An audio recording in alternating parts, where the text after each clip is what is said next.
Hi, everyone. Here we are, and we're going to the Fishbowl for another edition of First Look. By the way, this is the lovely and talented Mary Alice Williams, a new writer here on the CBS Evening News. I want to say a quick hi to Joe because he knew all the TV theme songs that we were requesting to hear this morning. Not only did he know the theme from Family Affair, but what other one? The Courtship of Eddie's Father. And wasn't there a third? I don't think so, buddy. Okay, if I have a question, I'll come to you. Anyway, all right, let's go into the Fishbowl and see what's happening. I just got off the air with this Dennis Hastert press conference in Chicago talking about the fact that there are 3 separate investigations launched into this congressional page scandal. This is, of course, growing in Washington, this story, and of course a lot of Republicans worried about how it will impact the midterm elections, since moral values is a big cornerstone usually of their campaigns. So we're going to be talking about this a lot, aren't we, Mr. Hartman? We are going to be talking about it a lot, and exactly what we're going to say we have to figure out. Well, there are a lot of developments today. Obviously, the Dennis Hastert press conference. We're looking at various polls that are coming out to see how this might affect the midterm elections. We've got some other things up our sleeves which we're not going to discuss at this point in time. But I think we want to do a good job of giving this some perspective, Rome. Right? Not necessarily. We want to obviously tell what happened today, but maybe step back and say, what does this mean, et cetera, right? Well, what does it mean both politically in terms of the midterm elections, and what does it mean substantively, whether to the Page program and to the kids that come to Washington and their families and that sort of thing?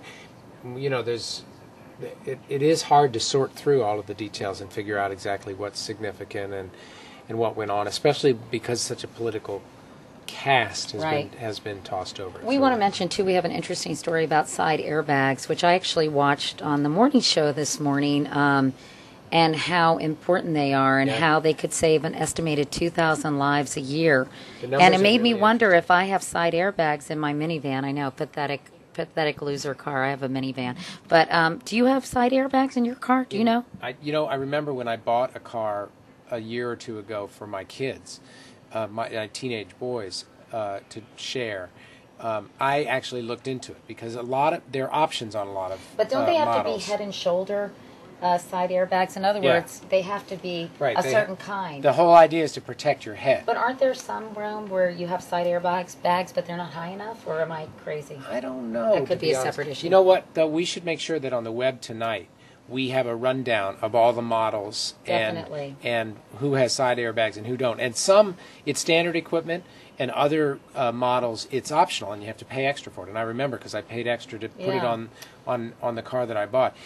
I think what's significant now is that the numbers are so striking about how many lives are saved by this, that the industry itself, ahead of any government regulation, is deciding that they're going to speed up making it standard equipment on all American cars. And it was particularly striking that even in single vehicle accidents, that's when they can be so important as well, not only in 2 car crashes or multiple car crashes, but if your car swerves, you hit a tree, whatever, they can be absolutely life-saving. So that'll be an important and interesting consumer piece, and I think that's a great idea to have it on the web because, for example, I don't know if my 2006 Chrysler Town and Country minivan has side airbags. Do you have like the wood on the side? No, I don't have wood on the side. But you know what? It's a little better than an SUV in terms of gas consumption. Okay, guilty. Okay, all right. Don't tell Amy. We'll discuss this later.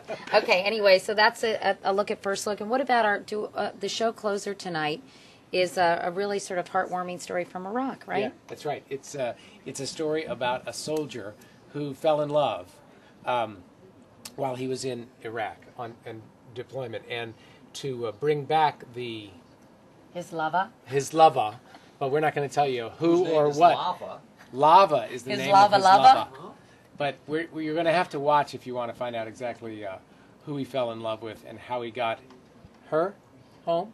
Her, yeah, good. That's a good thing. Well, not necessarily. Not that there's anything wrong with either lava being male or female. It's really a touching story. Good. Okay, now get back to work, will you? All right, that's it for First Look. We'll see you tonight, everybody. Bye.